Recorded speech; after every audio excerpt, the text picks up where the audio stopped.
Good morning. Afternoon. How are you?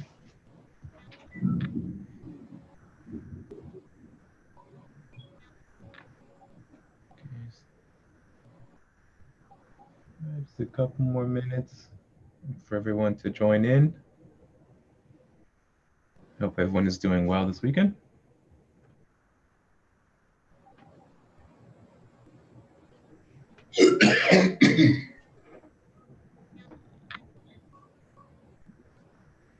So as we wait for everybody to come in, remember last 4 open discussions, we looked at the chakra system and the pranic flows throughout the auric structure. We also briefly touched on the modifications of the Shakti power. Again, all of the handouts are available in the Google Drive folder. I will post the link in the chat for those of you who are not on our email list or on our Meetup.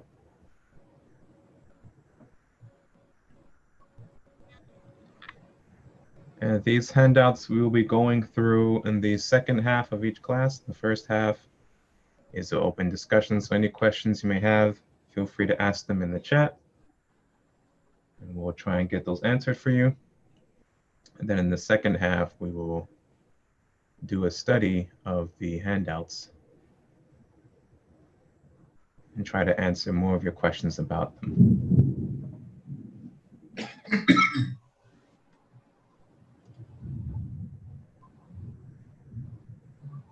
So wait about 3 more minutes for everyone to get in, and I see everybody has some questions in the chat.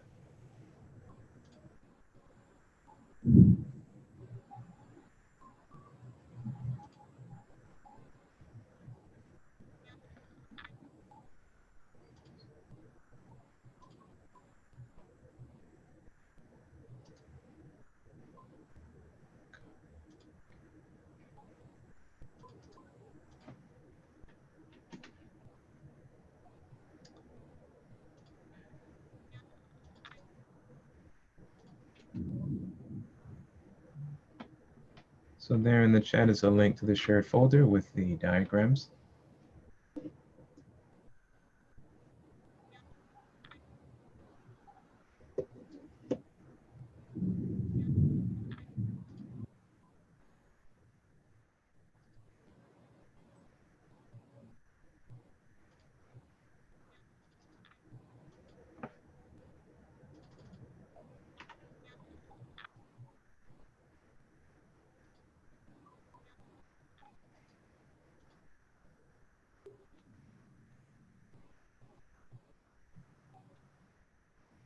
Also in the chat, I posted a link to our Meetup, so you can go ahead and sign up there and receive announcements whenever we post a new class, as well as access to other shared files we have.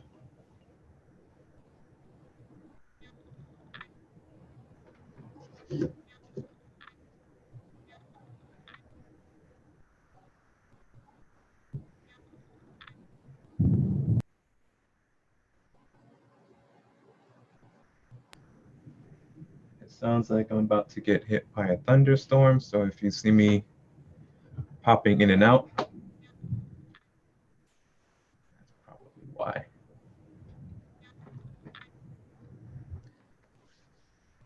Okay, do we have any questions so far?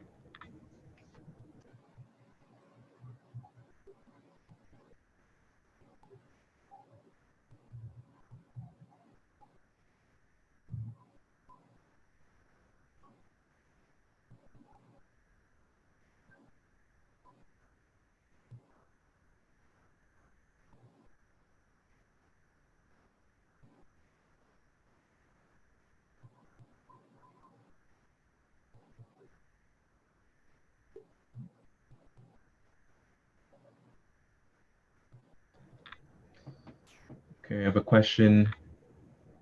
Is it possible to see the chakras?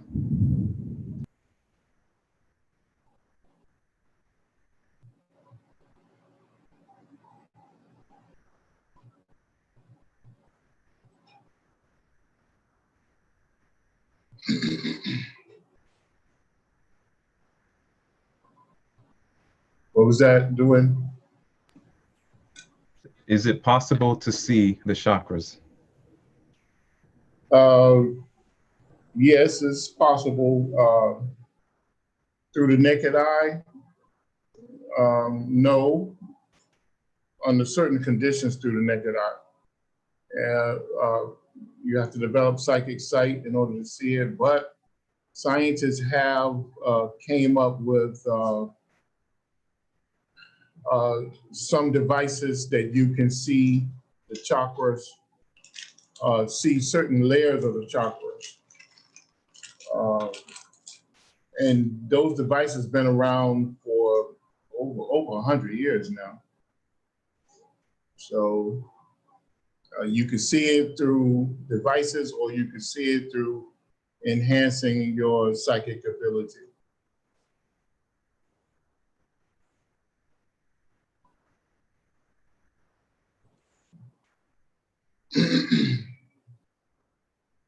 There's Kirlian photography is one way to see it.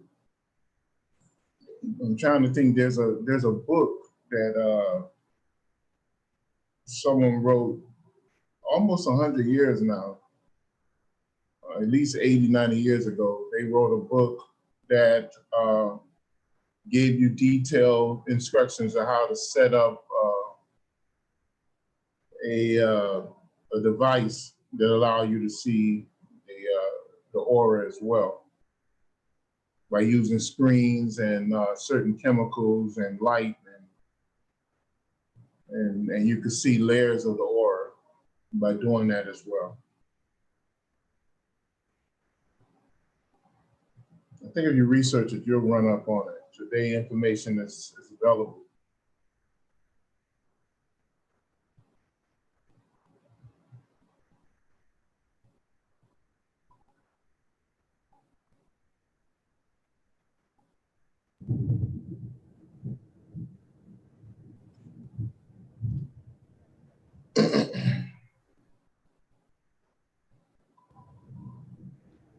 Okay.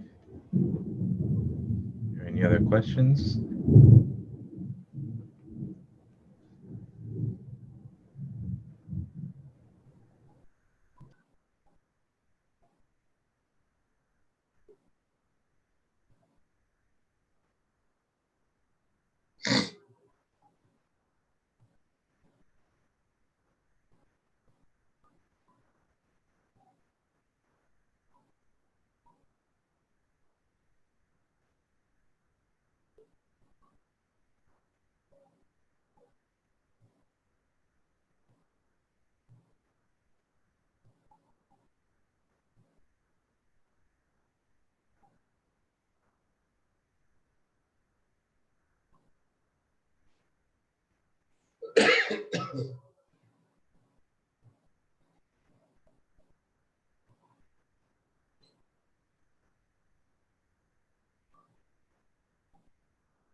I have a question. How can we decipher between the karmic action coming toward you and the karmic lesson?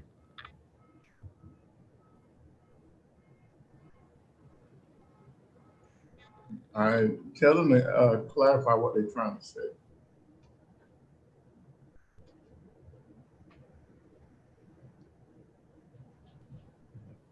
Can you expand on that, Sky?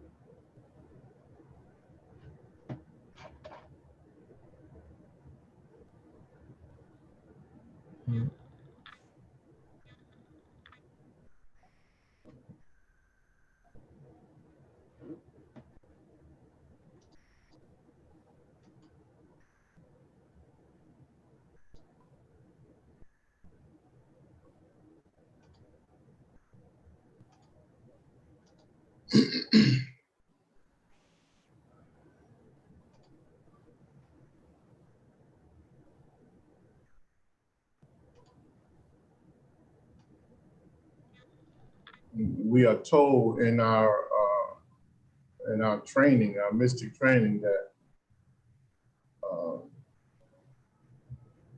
all our actions is normally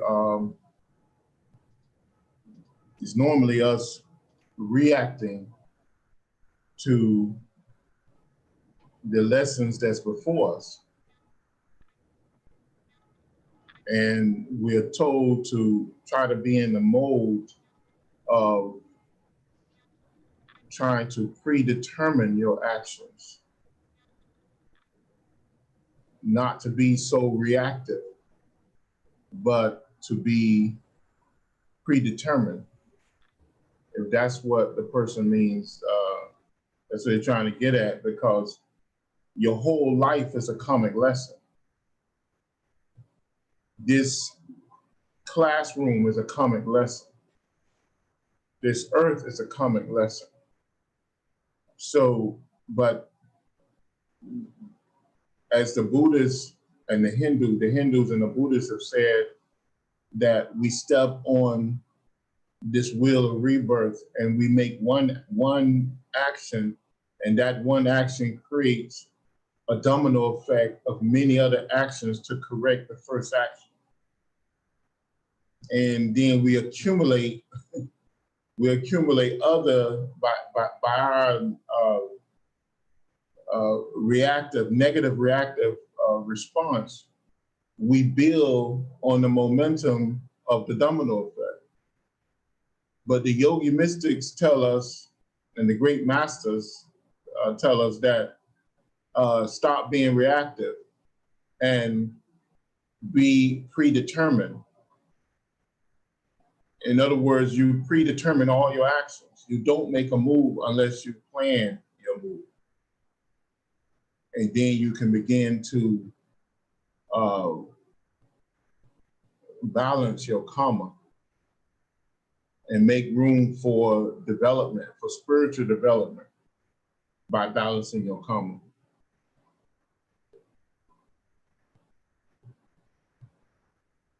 That's what we're taught. And the predetermining of your actions, it builds enlightenment within you.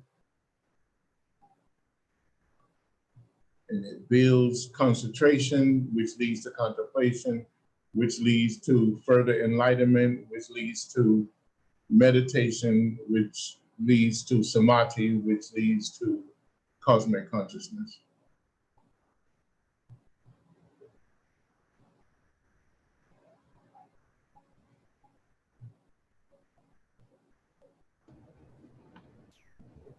So I have a question in regards to predetermining all of your actions.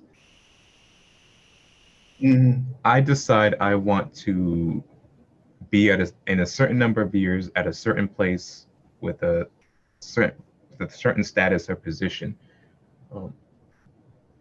But in order to do that, I would have to take into account the actions and behaviors of those around me.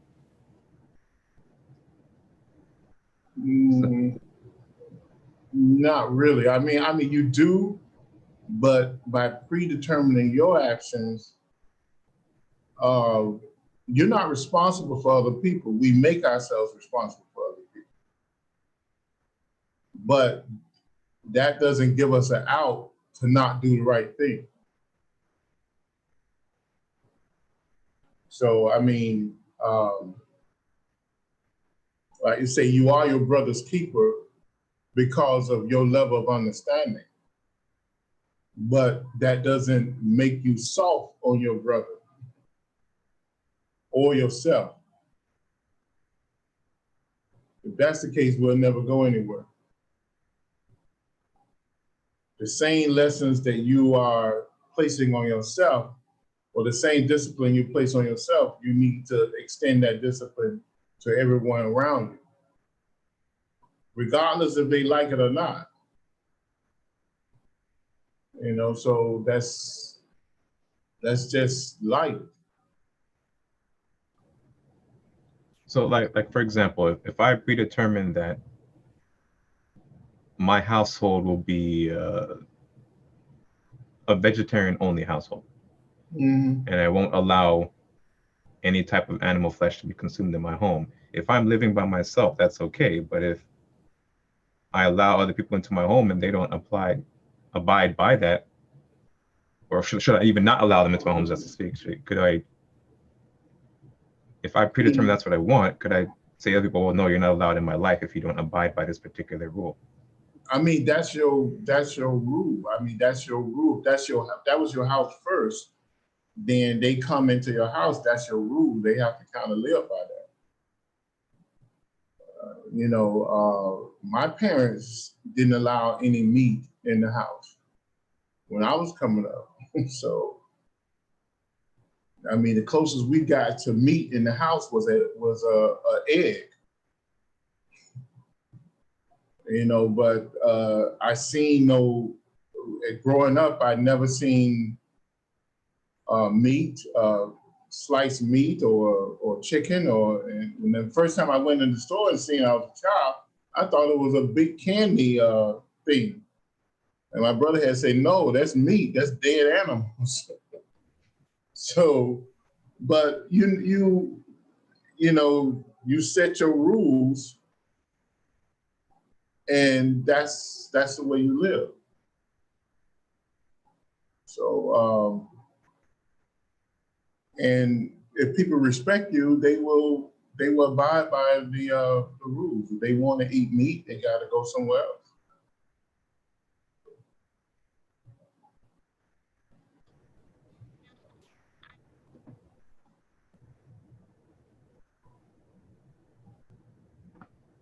That answer your question? Yeah. I mean, the rules are your rules. I mean, if you live a certain way, people will bend your way if they see you are sincere, I think. Mm-hmm.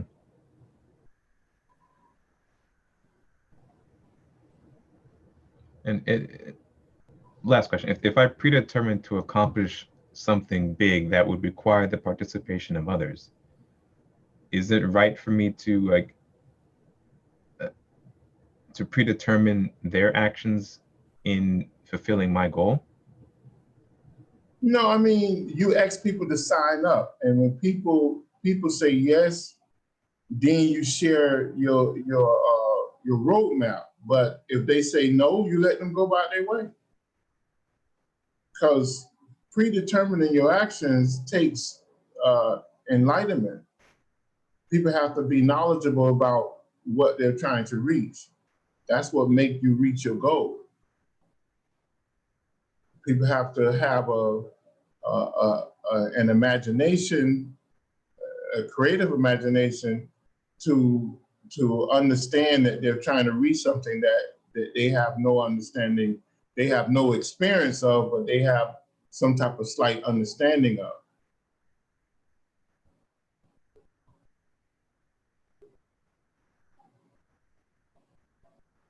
So I mean, you don't you don't seek to press your will on anyone.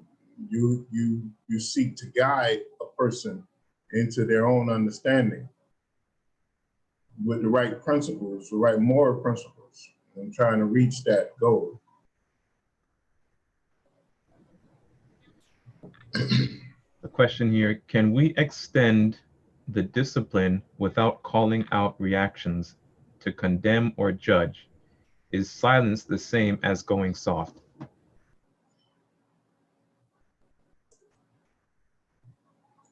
Can read that again? Because I don't see it before me.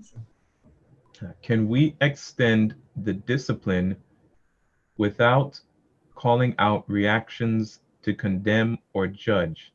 Is silence the same as going soft?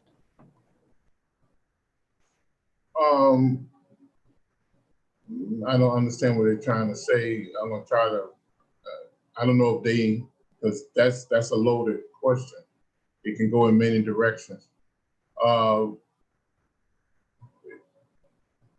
Extend the discipline, like I kind of answered that for you, and I think you live your life, and the people within your orbit, they either accept you or deny you.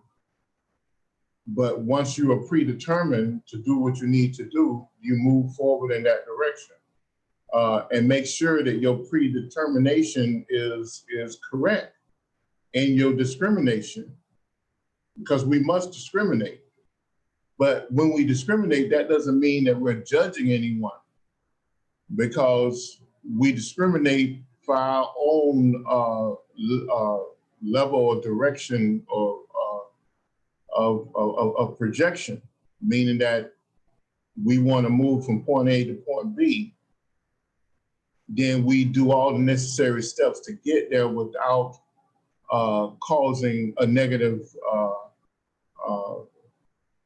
a negative reaction on ourselves. So that's what if you can understand that. But we don't press our will on the people around us. We don't bother to argue about it. We don't bother to try to drag them along. We just do what we need to do and allow them to do what they need to do. And if they want to join you, then they join you. But they join you in solidarity, not joining you to stop you or change your mind.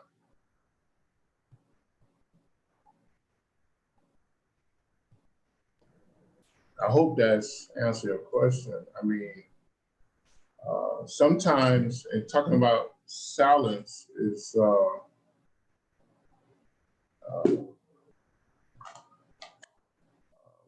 what did they say? Silence is what? Is silence the same as going soft? Yeah.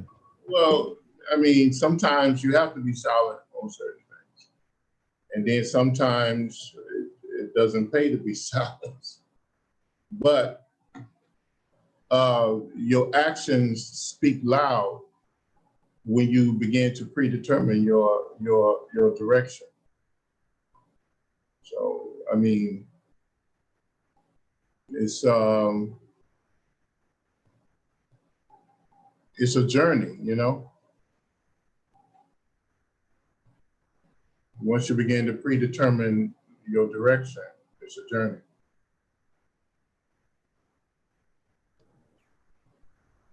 Charlie, I saw that you had a question posted.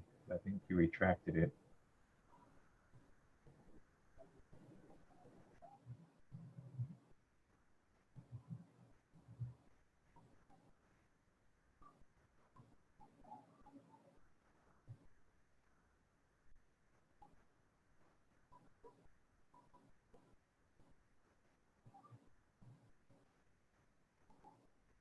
Yeah, once they put a question out, we'll answer the question.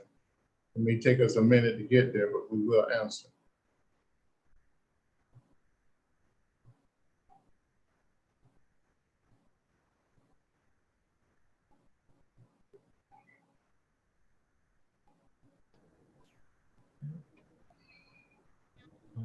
additional questions?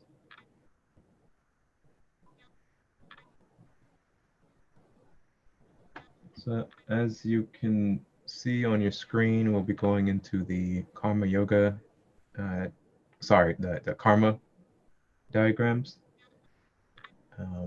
There's two Karma diagrams, one that's Karma Yoga and the other one is Karma Framework of Creation.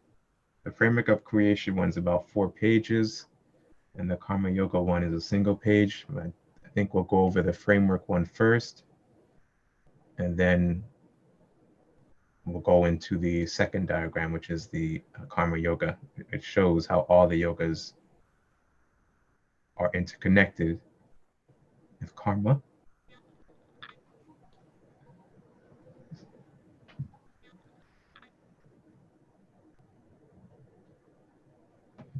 There's a question here. I'm having an issue with losing this ego at the end of this life cycle. What chakra do I need to reach in order to keep my memories in the next life? What does she mean by ego? Is that a she or he? I believe it's male.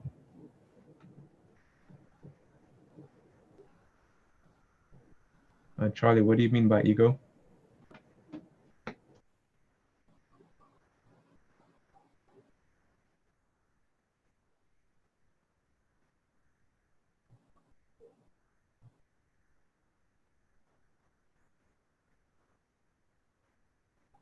I go ahead and begin to answer the question.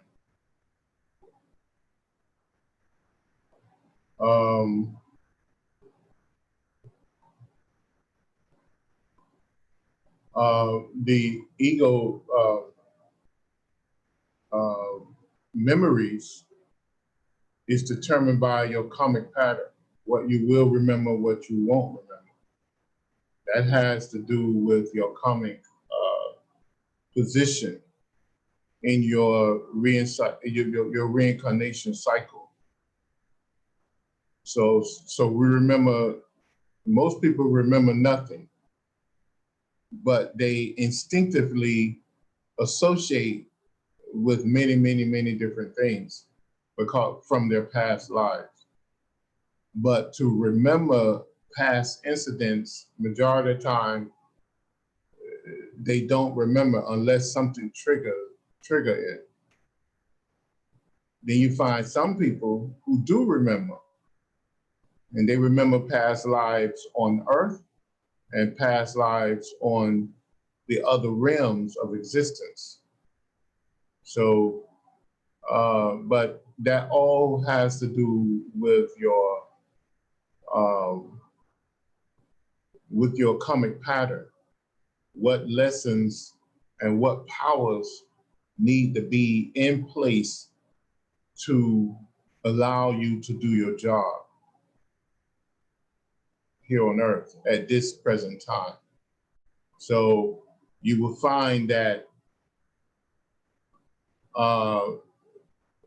some people may come to Earth or come to this Earth, this physical plane, not from another planet, but from this to this gross physical plane with a great understanding and great instinct and knowledge for artwork or colors and blending those colors together and forming things.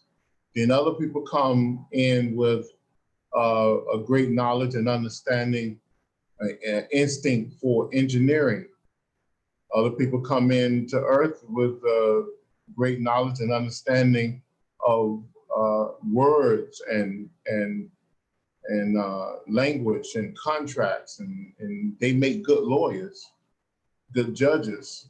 But then you have those other people who come into the world with instinct of molding things with their hands and being able to bring any type of elements together and build it.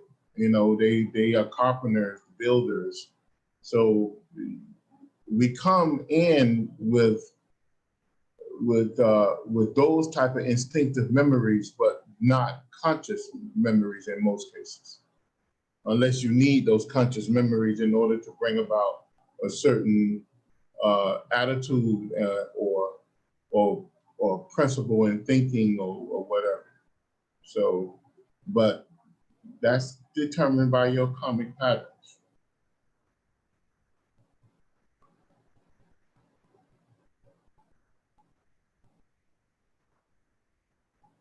I hope that answered your question.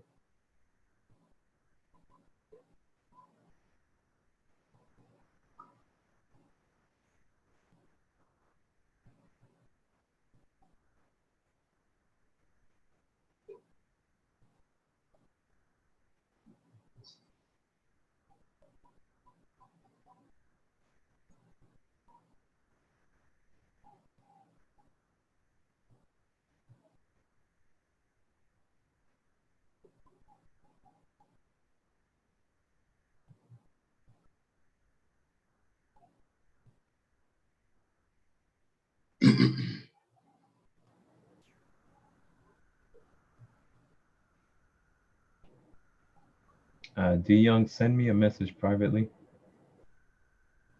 and I'll look into that for you.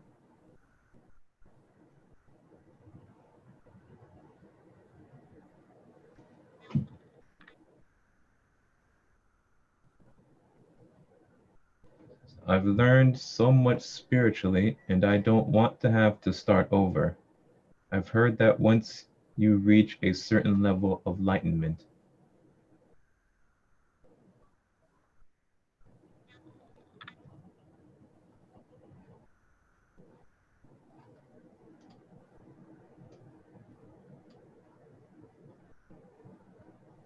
What was that?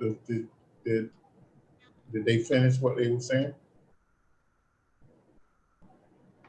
Yeah, I think they were commenting on what you were saying. So I've learned so much spiritually, and I don't want to have to start over.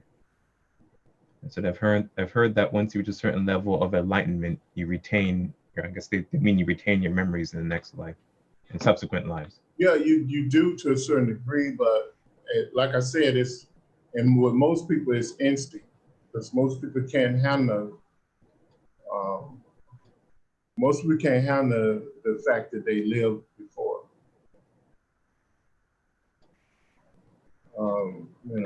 Most people can't handle that. I have memories of my past life, and I know I had family members that had memories of their past life. So, and I met friends that had memories of past life. That's rare. So those are rare cases. But most people can't handle that psychologically. They can't really handle those things. So, but why not? Why can't they handle them? Psychologically handle them? Just lack of understanding, lack of because they are taught so much that they got one life, even though they don't prescribe to that, their actions prescribe to it in the way they handle their life. You know, they get bad news, things go terrible, and they run to the bar.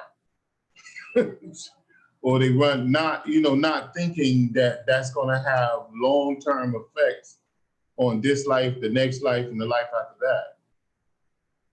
You know, I mean, not, but when you have a knowledge that your actions matter, then you find that you have a greater discipline upon yourself.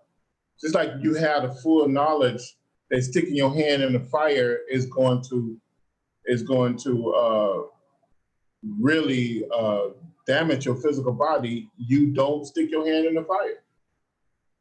So when you have a knowledge of multiple past lives and what happened to you and how did you get here, then you seem to have a greater discipline upon yourself.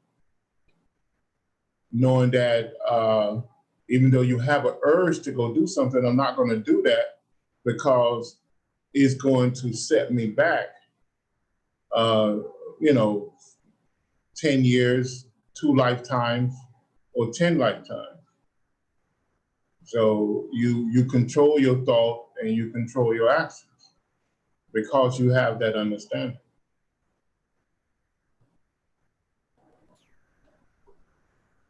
So then wouldn't it be beneficial for the human race as a whole to retain those previous memories, even if there were traumatic events in it?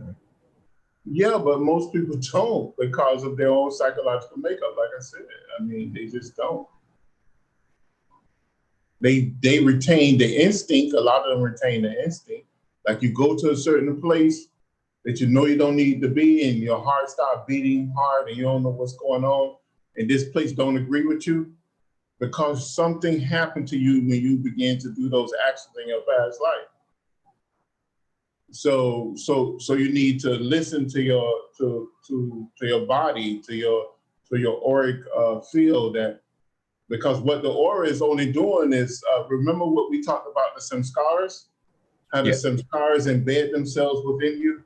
Yes. And they don't show up until you give them access to show up. And by giving them access, you create the environment in which the samskaras was once formed.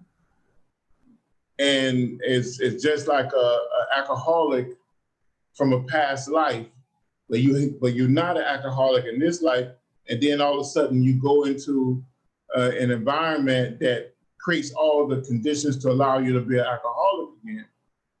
Then the samskaras from your past life, they come to light, and your certain parts of your body say, no, we left that, we don't want to go back there anymore. But another part of your basic self say, yes, this can help you, you know.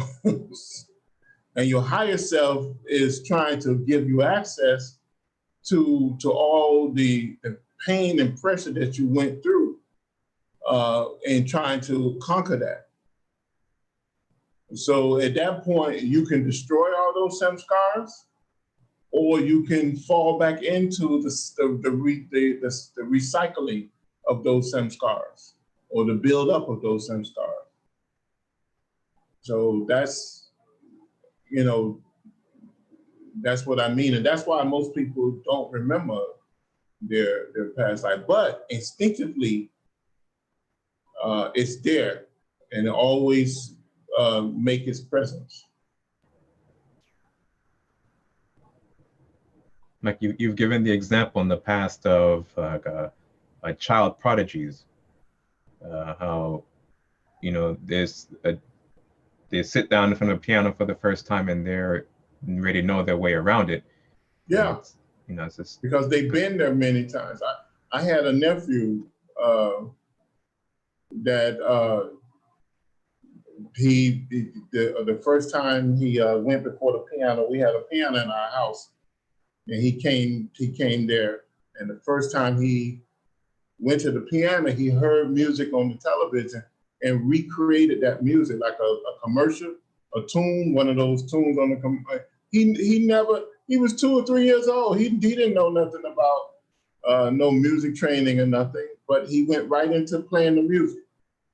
He just listened to all the notes on the piano and recreated that tune. And that's past life training.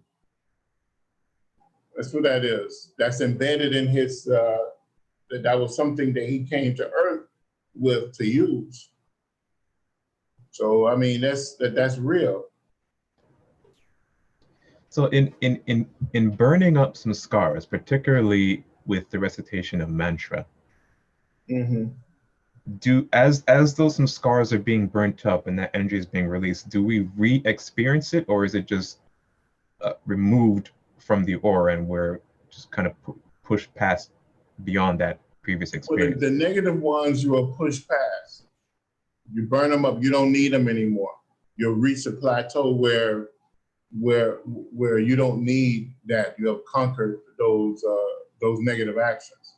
The positive samskaras are there to fulfill your journey, because you have positive samskaras and you have negative samskaras. So you want to increase the positive samskaras but decrease the negative samskaras.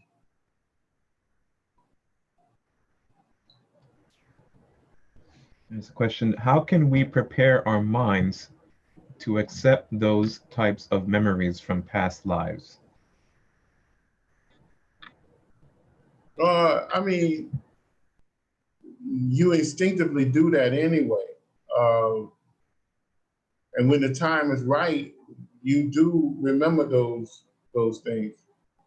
I mean, your spiritual knowledge, you have access to the spiritual knowledge, like I say, instinctively. You know, I know when I came here this time, I didn't. If someone would have tried to feed me meat, I would not have ate meat. If someone would have tried to take me in a different direction that I was going, I would not have gone, because instinctively, a lot of the knowledge that I learned and studied, it was already there. I understood it from the first, like if I began to read a book on a particular subject, I understood it from the first couple of pages. I got the concept. And only thing, by further reading, I understand that this person and I agree. So because why? It was instinctively already in me. So you retain the spiritual knowledge. If you honestly believe it, you retain that knowledge. So I believe that, just like in science, you retain the science. You know, an engineer is an engineer. This life, the next life, and the life after.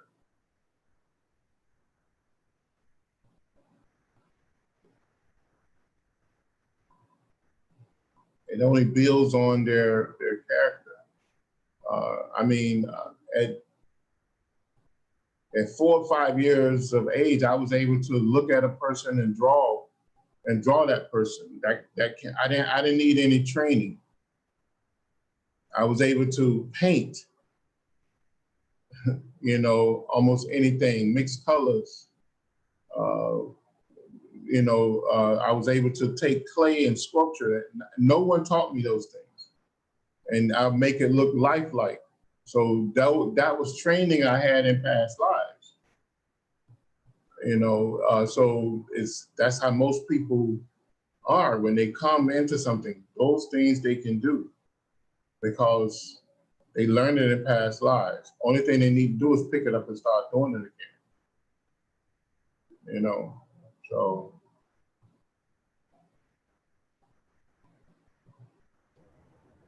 I wouldn't worry about retaining knowledge or information. I think if you honestly have gained that knowledge and understand and believe it, then it's going to be with you. If not consciously, instinctively.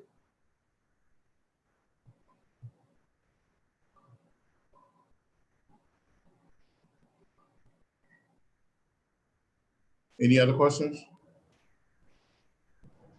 People ask me what religion I practice. I tell them that I follow the path of the atheist society. How can I explain it for them to understand? Is it a religion? Can you be baptized?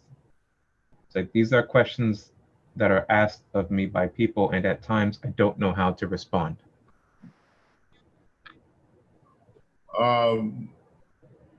Yeah, I guess the Theist Society is more of a mystic order, and it's a part of the mystic religions of the world. The thing about your Theist Society and even the Theosophical Society, they are mystic orders. The uniqueness about the Theist Society is that the Theist Society is an active mystic order for karmic stabilization. And when I say mystic, I want you to understand every religion on earth has a mystic part to it. There's mystic Christians, which I consider myself a mystic Christian. There's mystic Jews, those people who study and follow the Kabbalah. They are mystic Jews. And there are mystic Hindus. You have the Orthodox Hindu, and you have the unorthodox Hindu, which in most cases is the mystic.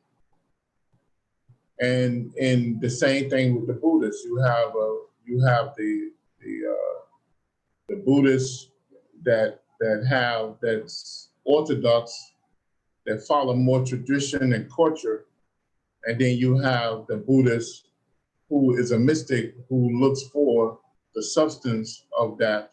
It's like the inner, it's like in the Theosophical Society, you have the exoteric and the esoteric. The esoteric is the mystics. And the mystics usually accept the knowledge, the mystic knowledge of most religions. They don't discriminate against religions for the sake of discriminating against them. They accept the truth that's found in all religions. They discriminate against the negative, the unproven facts, the things that can't be summed up or connected.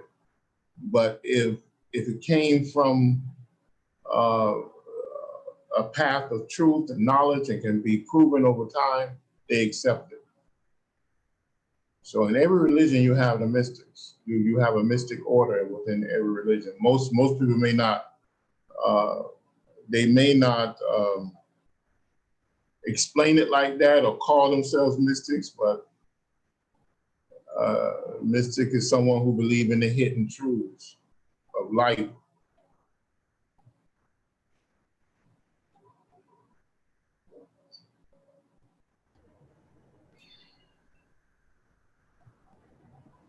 Can you briefly talk about the differences and similarities and differences of mysticism and occultism? The difference between occultism and mysticism? Yes. Well, the occult is talking about the hidden knowledge and the hidden knowledge of all religions. The mystic is the one who practices the hidden knowledge. So the mystic is a person who apply the knowledge that's given to them. They make it a part of their daily life. That's the simple way. That's the simplest way to describe it.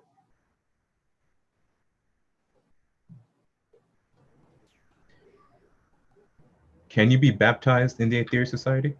Yeah, you can go there and ask to be baptized. If one of the bishops or ministers want to baptize you, they will. It's a mystic baptism, though. It's not your normal baptism. And that only means that the intent is not the same intent as it would be in the Orthodox Church.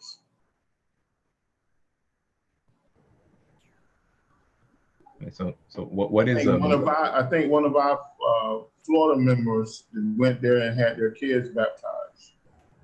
So. What is a mystic baptism? I don't want to go into that, but it's changing the intent from, so I mean, there's several ways to do it, but I don't want to go into the procedure. The Theosophical Society, one of the leaders there many years ago released a book. It might be online. It might be online on our library. Charles Leadbeater, and he gave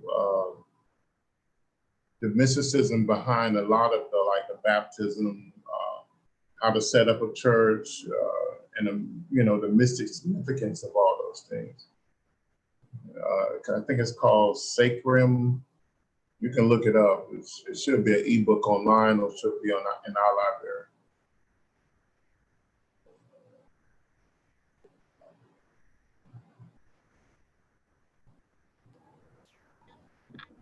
For all the arguments I had growing up, giants were somewhat real, right?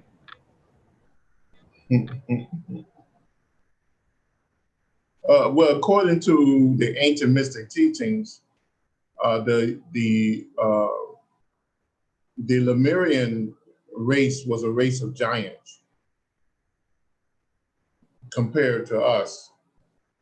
The Lemurian, the first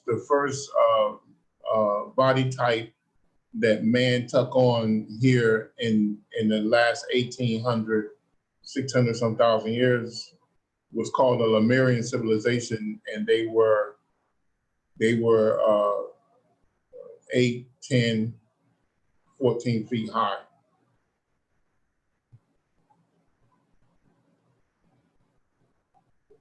And they were very strong. You can imagine an Incredible Hulk character. They were similar to that, except when they wasn't green. They were dark skinned, black, brown, red, close to red, but mostly black, shades of black and shades of brown, according to the ancient teachings.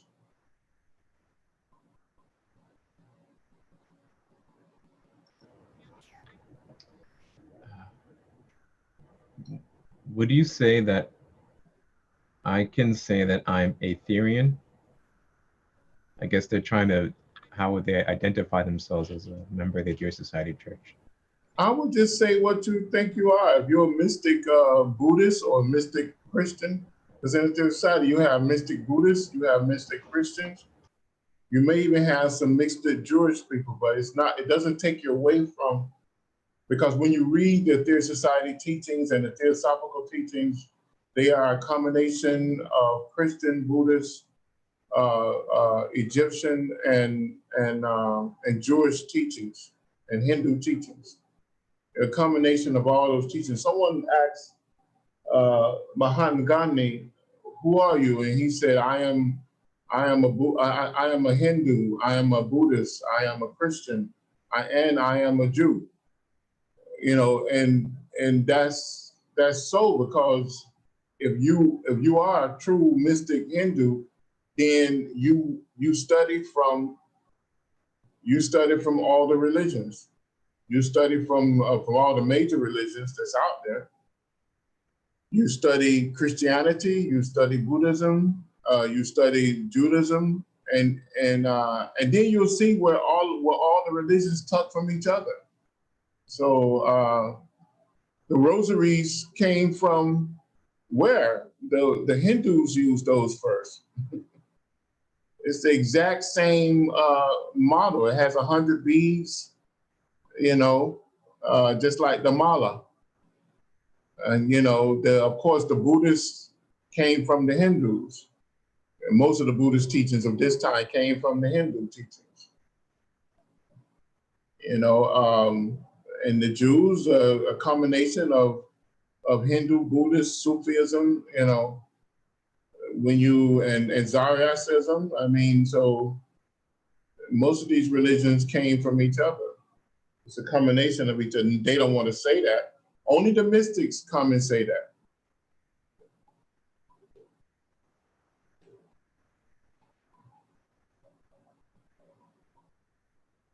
I hope that answers your question.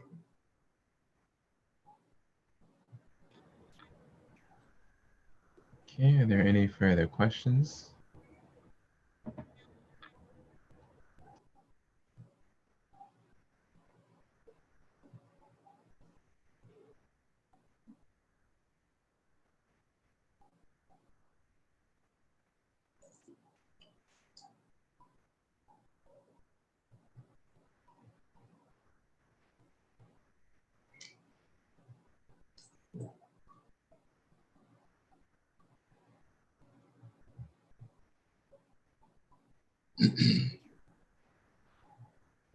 Okay.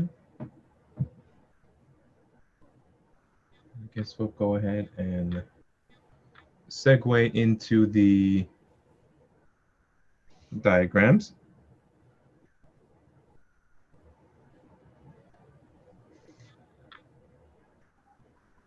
as we're going through, you can still feel free to ask any questions you have, either pertaining to the subject matter in the diagrams or any questions you may have. That's fine.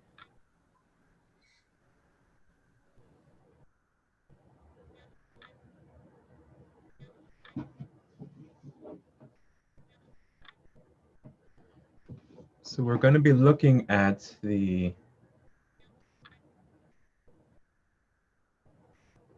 karmic framework of creation diagram in the folder. And if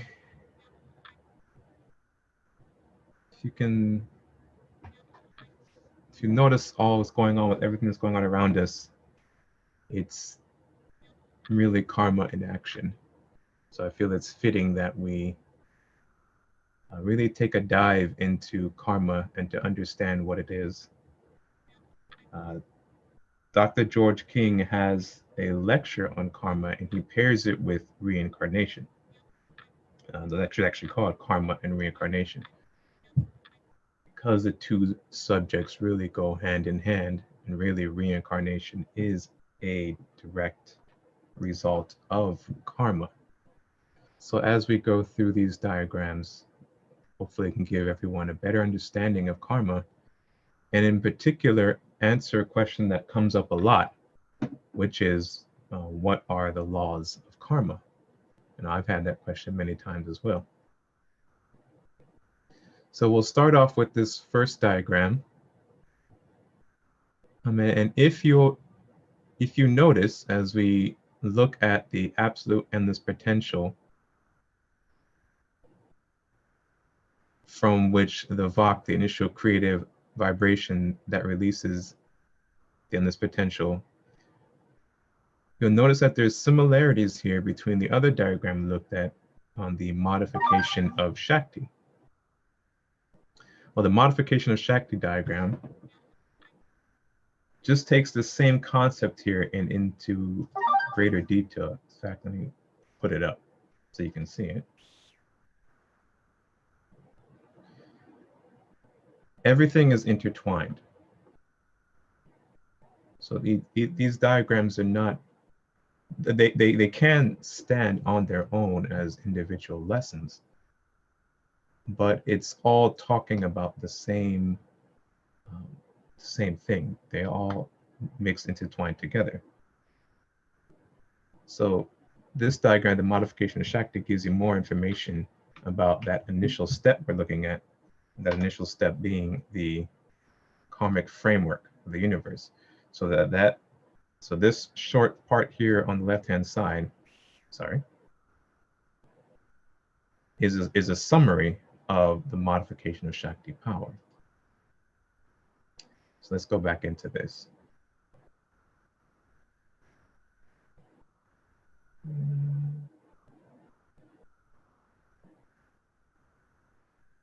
Full page. So from that initial creative sound, vibration that's released the Vak, we have the Shakti, the Vijnana, the Chitta, the mind, the Prana, the power, and we went into the major and minor forms of prana, but this is at a cosmic level. Amanda, bliss, love, which then generates the Mahabhutas, the Akasha, Vayu, Tejas, Apas, and Prithivi. Vak is nada, a soundless sound vibration that connects everything and creates constant movement.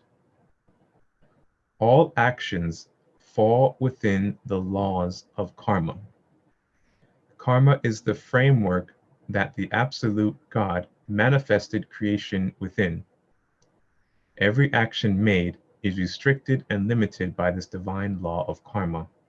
Karma is the law and power that allows the movement towards involution and progress towards evolution. We live, move, and have our being within the confined laws of karma. Okay, so there's a lot there, so let's go into that.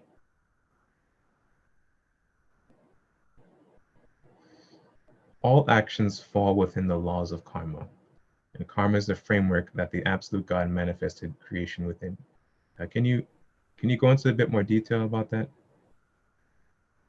And details about all actions? Yes. Well, it's kind of, I think it's self-explanatory for me. All actions, karma represents the law of movement. So every movement you make creates a pattern, and that pattern joins all the other patterns of movement that you made uh, in your initial movement from day one, and that determines the lessons that you have to learn or move yourself out of that. Like I was talking about earlier, the domino effect. And until we begin to learn to only move when it's absolutely necessary, and only think, because movement is thought too. So all your actions in the mental world, all your actions in the so-called emotional world that we created for ourselves, all your etheric actions and all your gross actions creates this pattern and a ripple effect in the whole that we must clean up and correct before we go back to the whole or back to the source of the whole. So it is it's the laws and the frame, it's the laws and the framework that governs all movement, whether it's mental movement, uh, uh, astral movement, etheric movement,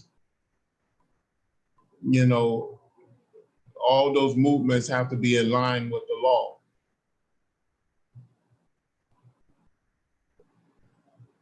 So it is if you notice throughout, if you go and read any book worthy of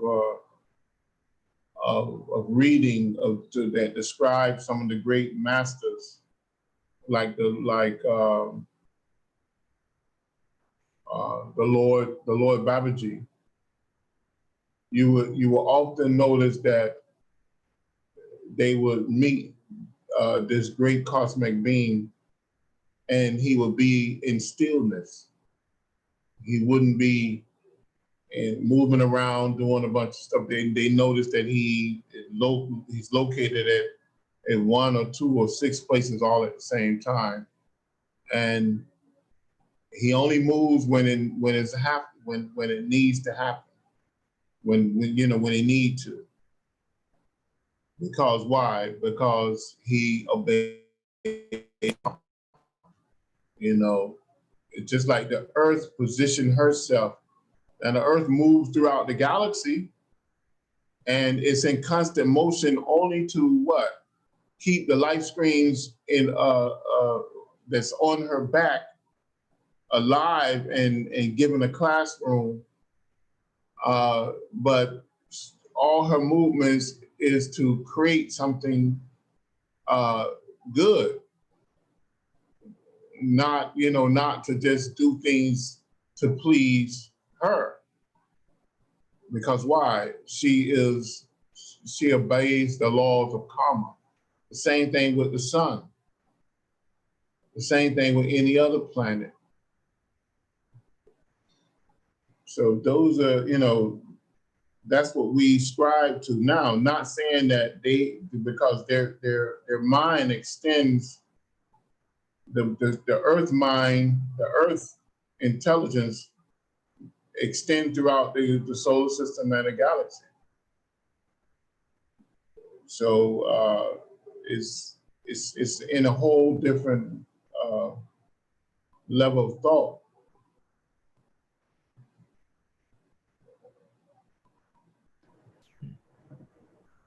I hope that explains it. Yes, yes. So I'm thinking back to, or I'm constantly pulled back to this initial creative vibration. Mm. In the second sense, is karma is the framework that the absolute God manifested creation within. And then in the diagram below it, you have this shaded circle, which I'm understand to be karma, and then everything existing within it, the absolute lords of creation, the galaxy, central suns, lords of karma, sun, planets, earth, moons, mineral planet, etc. Yeah, the diagram up top too. Correct. Yeah. So that cube illustrates the karmic framework in which all the galaxies, universe, all creation exists within. Mm-hmm. So that begs me the question: the absolute, for whatever reason, decided to produce that initial movement. But does that mean that the framework, and this is very limited thought, but the framework came first and then the initial movement was produced within that framework? Or this was a simultaneous happening? Or To our understanding, it kind of happened simultaneously, uh, but the like let's say the lords of creation, the supreme lords of creation, the supreme lords of creation, the law was a part of the supreme lords of creation. The framework was a part of the supreme laws of creation. You understand? yes, yes. The you know, in other words, it's just like Shakti. First you have Shiva, which is the absolute, which is the all in all. And then from Shiva came Shakti. Did Shakti just appear? No, Shakti was a part of Shiva, and it was always there.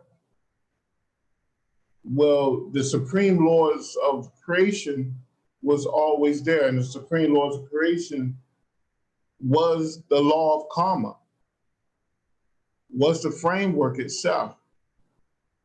And from the supreme laws of creation came Jehovah, the galaxies.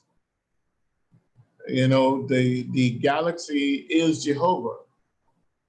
So they are a part of the law, and the law is a part of them. And then you had the lords of karma. The lords of karma extending itself from the absolute, from the supreme laws of creation, and from Jehovah, the galaxies, and it began to do its work. That's how it works. So I understand that according to the ancient laws.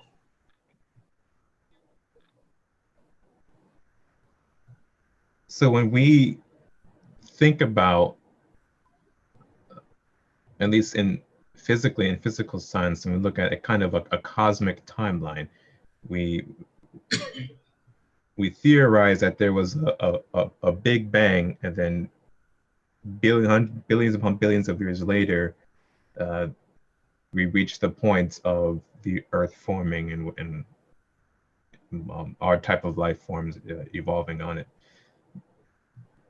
But in this sense, it wasn't necessarily so in that, not subsequential in that case, where at least the intelligence of an Earth, was it present in that initial movement, or did that come about later on through different involutionary and evolutionary processes?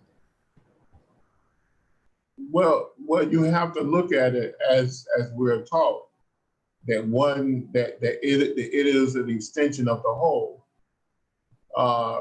The galaxy the Earth is a part of the galaxy's body, of this Milky Way's body. In other words, like your toe is a part of you, you know? So it's just like the sun, the Earth is a part of the solar system's body, and the solar system is a part of the galaxy's body. So it's all an extension. Now, those organs or systems or cellular structure of the whole have to take on certain duties at certain times, and have to extend itself to preserve life forms. And those life forms are given a place to allow its growth, its cycle to be complete so that it can get back to the original source. So all the earth, the whole body of the earth, the whole the sun, the body of the solar system, the galaxy, all of these are great lords of karma that or that allows life forms to gain experience, you know, so that they can make the journey of evolution and evolution back to the source. And the source is the absolute. It's like we're told in the ancient books, the breath represents life. The exhale of breath represents life, and which is involution. And then the inhale represents evolution. So they describe God as making an exhale and an inhale. And the inhale back is the evolution that we are seeking to, the spiritual evolution we're moving towards.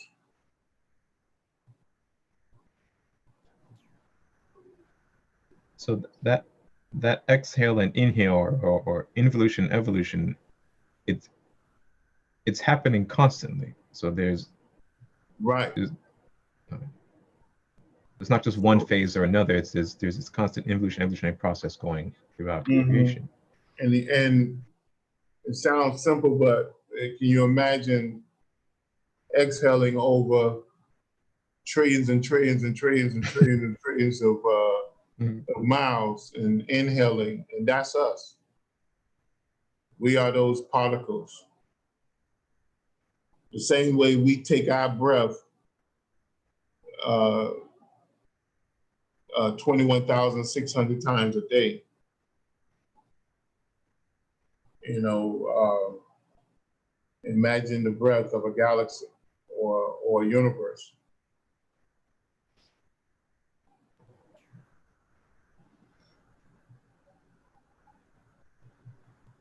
And even our bodies give life forms a chance to operate, and that's the cellular life forms. Those cellular life forms will one day take on a higher, you know, a higher body, and they will one day command a human body. And then one day they will command even a body higher than a human body.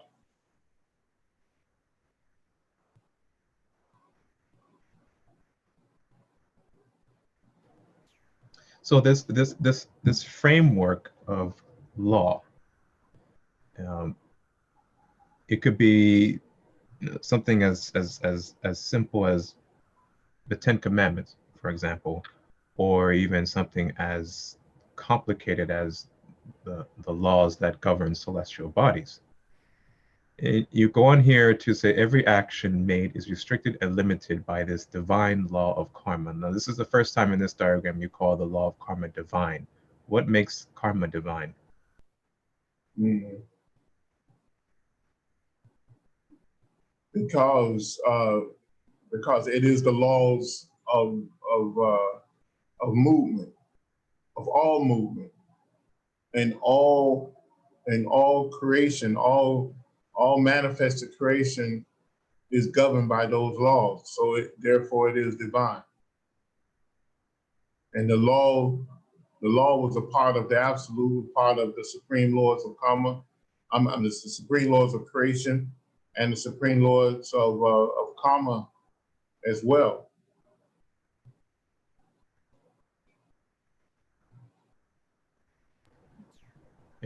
In the past, you and Dr. King have said that God is the law and the law is God. Right. Yeah. Does that mean that God is a set of thou shalt and thou shalt nots, or is it? Well, I wouldn't put it that simple because I mean the Ten Commandments is good to a certain extent, but it's it's 10 commandments. In some cases, it's 55 commandments that was placed on mankind to allow mankind, if he followed this, then he would naturally evolve. You know, it's just like right now we're going through the pandemic, right? If we follow certain laws, then it will extend our stay here on this physical plane without suffering through this COVID-19. So it's the same thing when they gave us the laws, either through Egypt or through the Hindus or through the Jewish people, which is the Kabbalah. The Kabbalah is 600 some laws. The Egyptians had 55 laws, and then finally Moses gave 10 commandments. But if you go back to all the different religions, they had these laws or commandments that we needed to follow, in order to better ourselves. I think the Sutras of Patanjali listed 192 precepts or laws or concepts that we needed to follow in order to help develop ourselves. And I think, and we broke it down to the 8 limbs of yoga. But there was always laws and rules and regulations that we needed to follow in order to curb our actions, our thought and action. So what in the yogi teachings we call the yamas, and then produce the niyamas, within our actions. So meaning that we control our thought and actions, and then we conform our thought and actions to the devotion of the absolute. And by devoting it to the absolute, that means that all our actions, we'll try to make all our actions right actions in order to produce positive karma.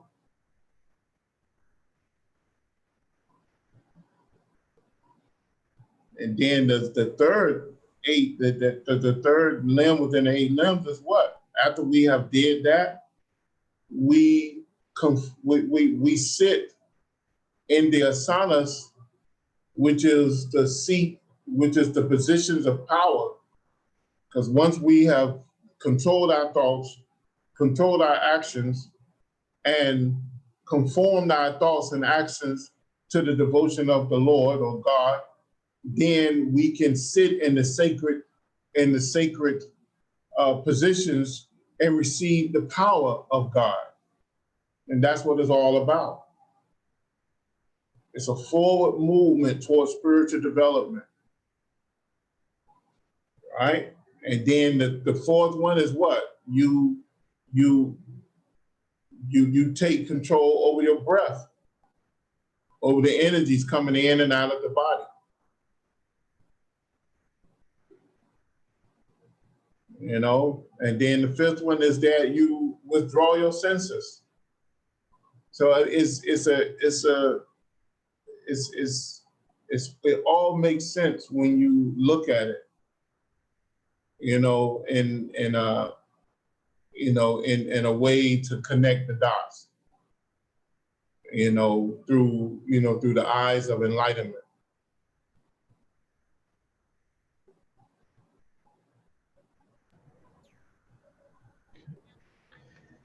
Beatrice has a comment here. You must love good and bad. And that's an interesting point, because in the next sentence, you state that karma is the law and power that allows the movement towards involution and progress towards evolution.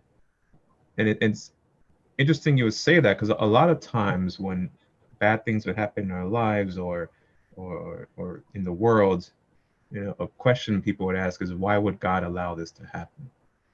And one thing you have stressed, and Dr. King has stressed, Dr. George King has stressed, is that karma doesn't punish anyone. Karma teaches. And in this statement, that it has the power that allows movement towards evolution and progress towards evolution, whether we take involutionary or evolutionary steps, that decision is ours. Karma is not going to differentiate between that. But what we do with that power and that movement necessitates the karmic reaction that comes from it. So if we take involutionary steps, there is a mechanism or a karmic framework to respond to that. If we take evolutionary steps, there is a mechanism or karmic framework to respond to that as well. It's neither that we're being punished or God is allowing bad or good things to happen. It is the operation of our decisions that brings about certain karmic responses. And you've gone further to say, we live, move, and have our being within the confined laws of karma. So does that mean that everything that happens to us we deserve? Yeah, I mean, what it means is that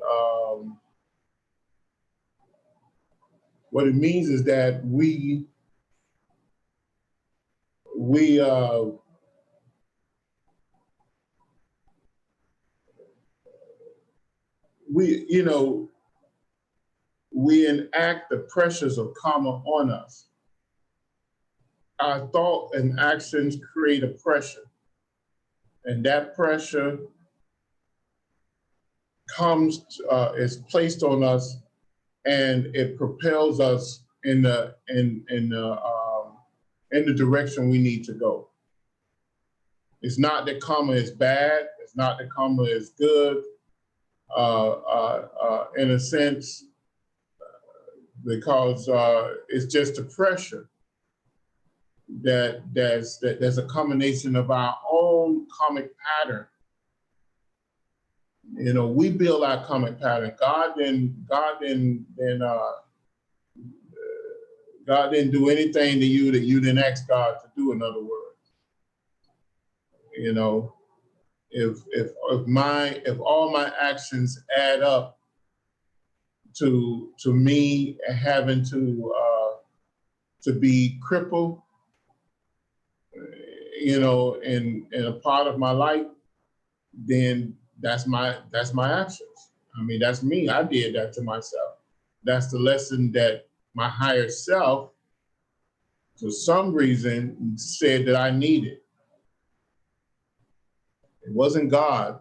It was you, and it's the patterns that you created for yourself. So you could take control over those things, and you could predetermine how your life will be and what lessons you will learn in small steps or giant steps. The giant step is being paralyzed or with non-movement. The small steps is understanding where you went wrong and only having a slight uh, uh, immobility for those actions. So I mean, we do this to ourselves. It's not God doing it to us.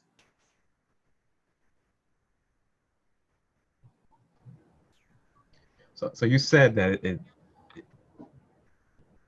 that a karmic lesson we take on may be, being paralyzed in this life, and that raises the question to me. Then, the pattern of karma, as you mentioned, persists throughout all of our incarnations, but the memory of the actions that may have initiated a certain response from a previous life and the response in this one may not be there. It's there. It's still there. Remember, I said it's there instinctively. In other words, the patterns is that the patterns are made up from the memories, because the memories are part of what? Are part of the samskaras, right, which creates the patterns and lessons that we need to learn. It configures your aura, layers of your aura to release certain energies and pressures and circumstances in order to do what you need to do. The memories are there. You just lock yourself out of the memories because of your own actions. Your karmic patterns say that you cannot remember what happened to you 2 lives ago or 10 lives ago. Or your karmic pattern may give you glimpses of those memories in order to direct you in a certain place. And it happens to people all the time. That's why people say, oh, I got deja vu. But I've never been to this part of the world before. But you probably did a lifetime ago or 5 lifetimes ago. And things are so familiar to you. You go in someone's house and you see all these unusual artifacts, statues, or different things. You say, this is not part of this part of the culture. Why do you have these things here? You're thinking in your head, it's because of that person's past lives. They are attracted to certain artwork because they probably lived on that part of the world, that continent at one time.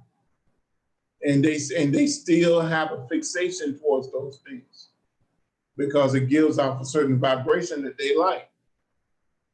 But it's there, you just don't recognize it. It's there, you just don't recognize it.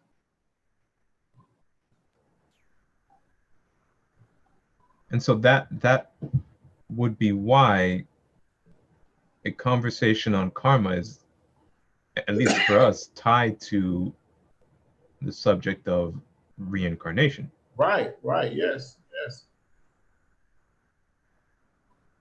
Because your cycles of reincarnation is a pattern a molder.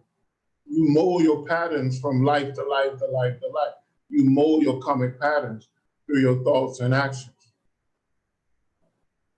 So if you talk about karma, you have to talk about reincarnation. At least here in this gross manifestation and the aster and etheric gross manifestation on this earth.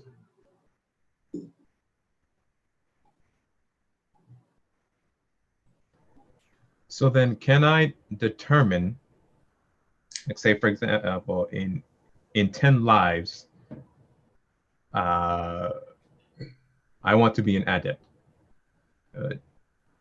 Could I make that determination now, and I guess put steps in motion that will allow me to accomplish that? I mean, yeah, you could probably do that in this one life.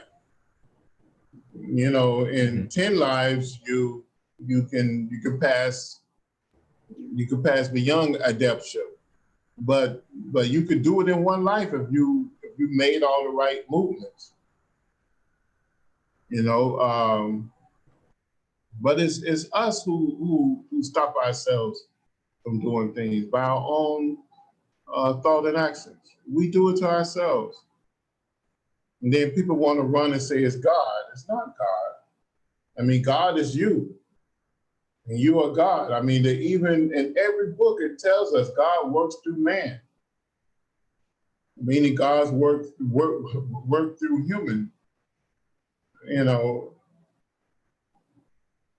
our very mind, intelligence is God. You know, we don't control mind. Mind is a universal energy that extends from the absolute.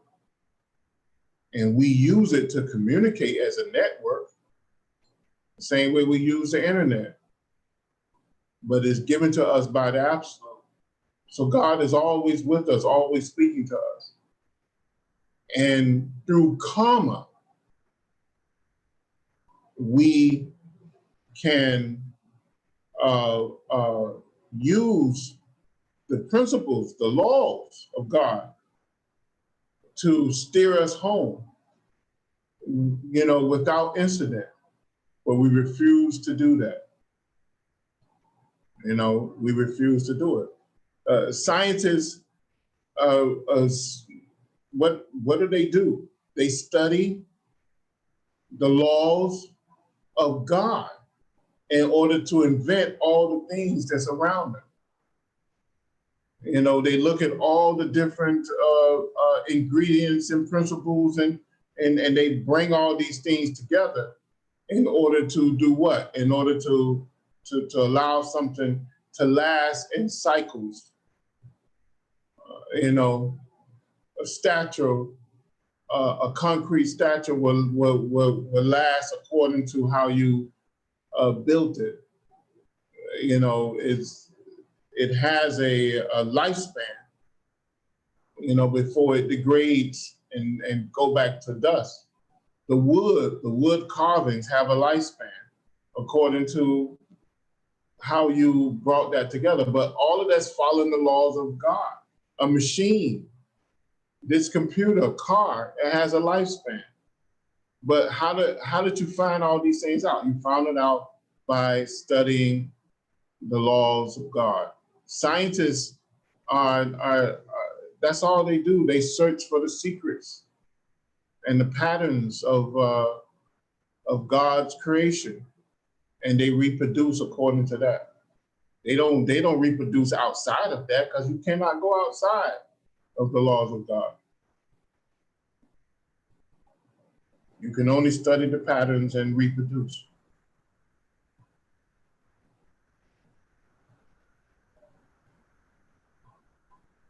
You cannot You go have outside questions?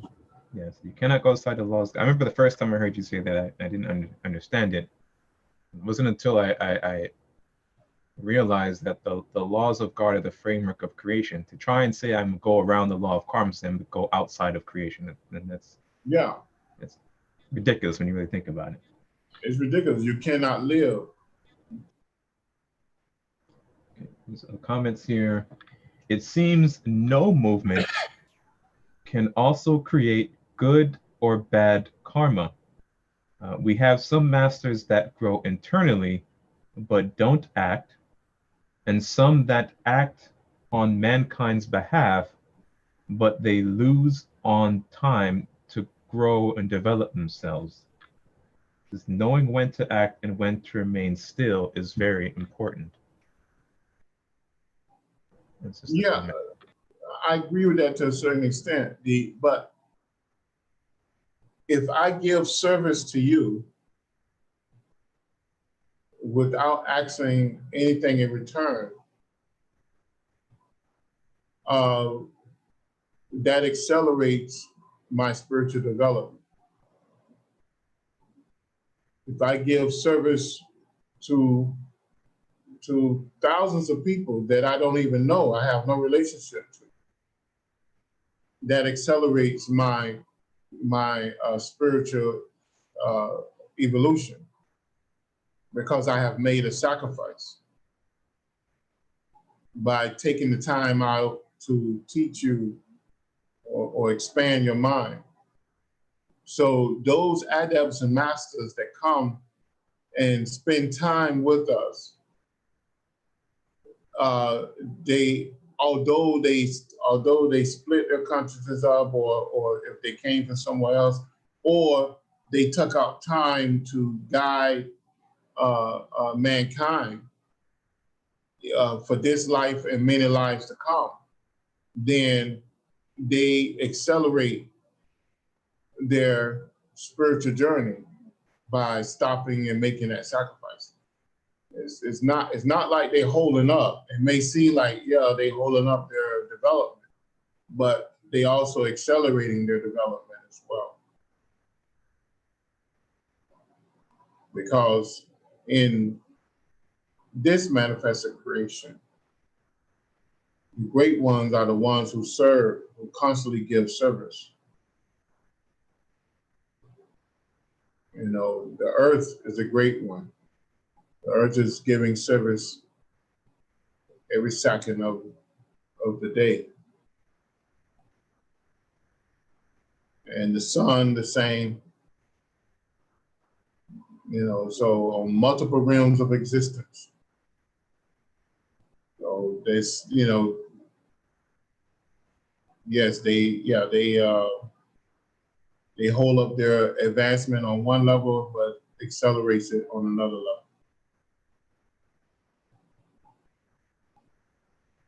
Go ahead. Okay. In the final sentence here, you said, we live, move, and have our being within the confined laws of karma. So what you mentioned earlier, that when we put ourselves on the right path by devoting all of our actions to the absolute and to our spiritual evolution. So, and then you gave some examples referring to the limbs of the 8 limbs of Raja Yoga, what that looks like. But on an even more basic level, in our daily life, and also in regards to predetermining our actions, does that mean that before every action we take throughout the day, do we contemplate or think about the karmic implications of those actions, or do we just move towards a certain goal? So, yeah, I mean, you can go that far to do that, which we do when we take on certain customs. If we take on a vegetarian diet, we refrain from drinking too much or at all, from drinking liquor. I'm talking about drinking, you know, those things that alter the consciousness. We refrain from smoking, any type of smokes. You know, you take on these certain actions, and there's many other actions that you take on in the different yogas that will teach you what to do, how to do. You know, there's a lot of rules when you begin to move through the 8 limbs of yoga. There's a lot of rules that you have to go by. You predetermine your daily actions, and then you find that you are making proper progress over time. So everything comes into play. What you eat, what you drink, how you sleep, the things you think about, you know, the things you allow your mind to think about, because every time you think something, you release a thought into the atmosphere, and that either pollutes the atmosphere or it adds a greater quality of mind to the atmosphere. So you grab a hold of your mind so that when you begin to release these things from yourself, you know, it goes to a higher level of the mind belt than to fuel the lower levels of the mind belt.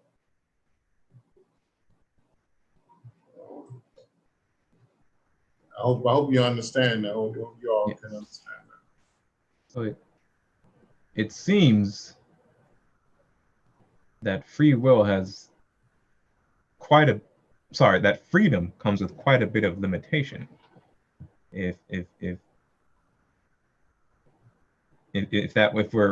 our thoughts, our speech, our actions, every behavior. Well, I don't know. I wouldn't say that. I mean,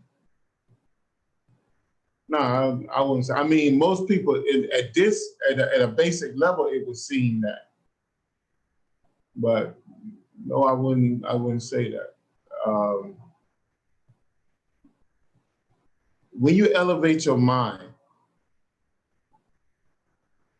and when you begin to connect yourself to the whole, then you understand and know things. It's lonely. You understand and know things way before most people do.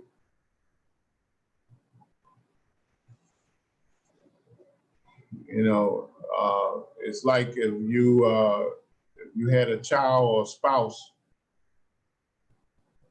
if they walk by you, they don't have to say anything.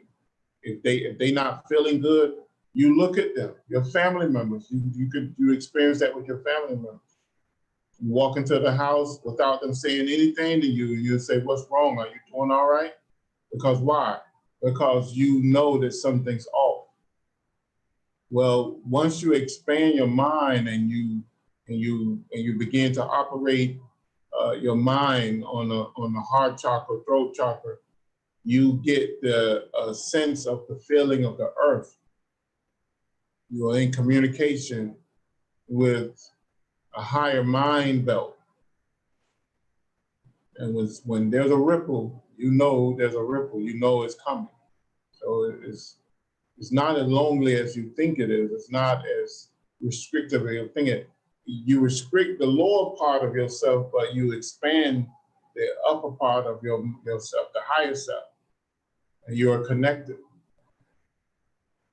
So you have a greater freedom, really.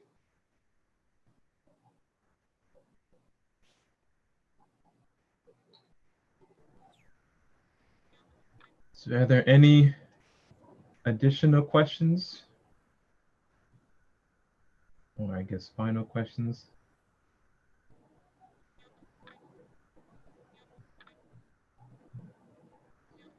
So that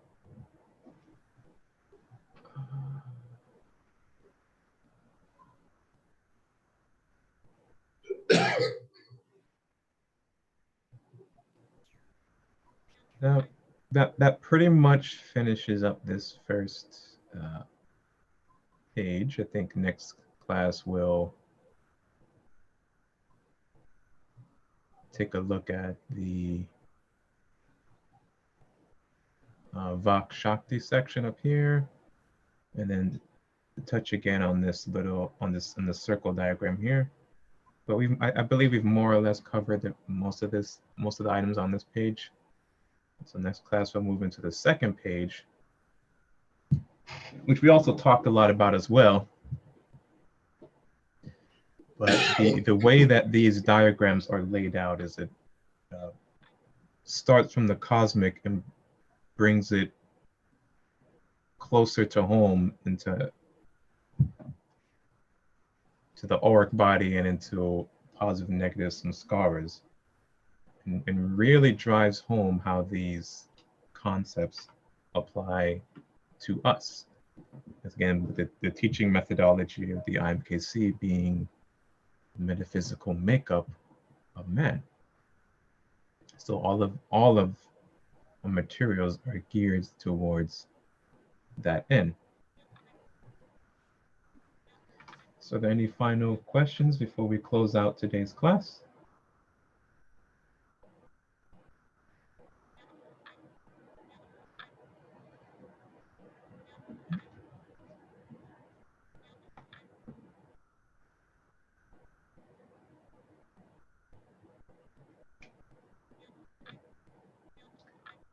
And also something that Nehemiah mentions a lot is how we can positively manipulate our karma through service.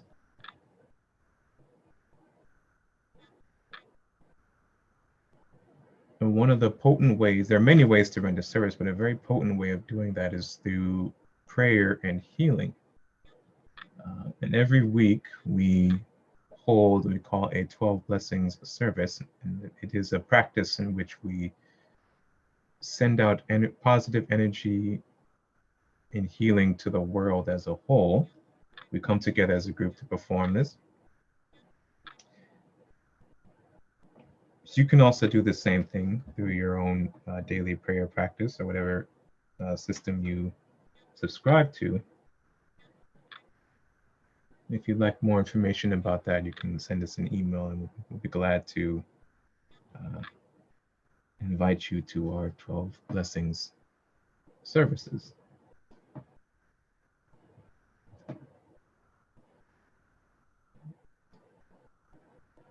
So if there are no further questions, we'll go ahead and close out with our prayer.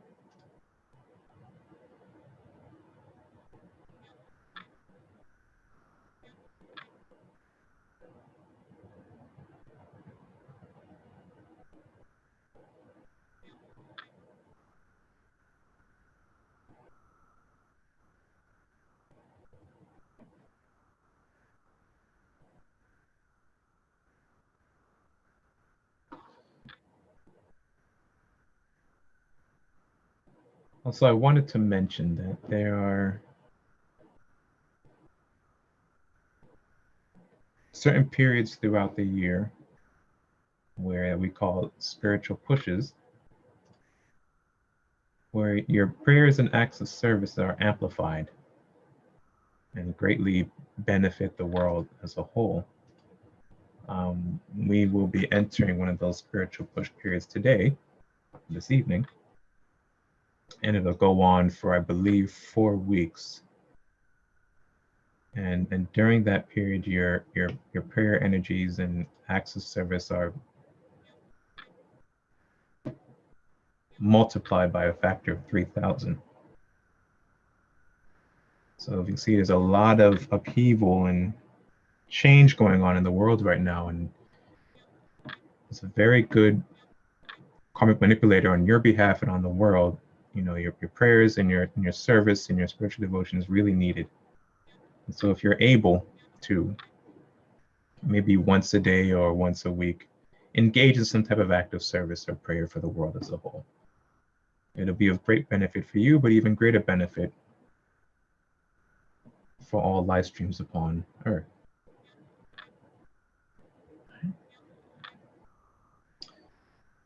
So if there's no further questions, we'll go ahead and close out.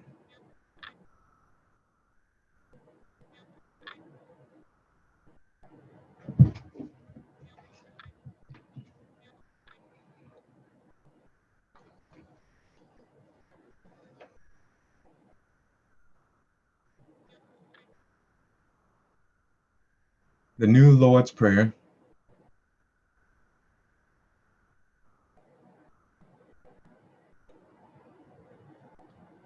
O divine and wondrous Spirit, O everlasting Lord of hosts, send forth now through me thy great and lasting power. Allow me, Almighty God, the lasting privilege of radiating to all the world thy great love, so that those who suffer may be given the power and energy to rise above their weaknesses. Almighty God, in great humility do I ask you to send forth your power, to give to me this great lasting privilege of being a channel, so that my suffering brothers may be helped and guided and healed and lifted into thy light, so that they who know not may look up and in doing so receive of their higher selves your divine counsel. Almighty God, this day have you granted me a divine privilege. I ask you now to give to me the strength so that never again will I turn from my inner vision of you. Oh, great peace, great peace, great peace. In praise of your greatness, O God, doth my soul sing. Grant it energy to sing on forever and forever.